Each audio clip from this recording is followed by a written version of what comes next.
नमस्कार साथीहरु, यो चिन्नुहुन्छ ग्यास्ट्रिकको दबाई मैले पहिले पनि भिडियो बनाएर हालेको थिएँ।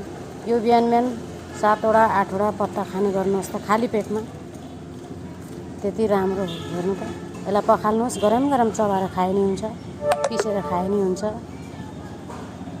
जसरी खाए नि हुन्छ। हेर्नु त, घोडताप्रे, टोप्रे, झार के भन्नुहुन्छ ल हेर्नु। म चाहिँ यो सधैँ त खान्न, हप्तामा 2-3 पल्ट खान्छु है।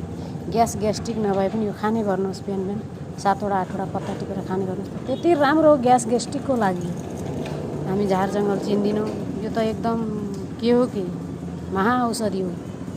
सबैले खाने गर्नुहोस्। यो घोडताप्रे, टोप्रे झार, हात्तीपाइले झार के भन्नुहुन्छ, सबैले खाने गर्नुहोस्।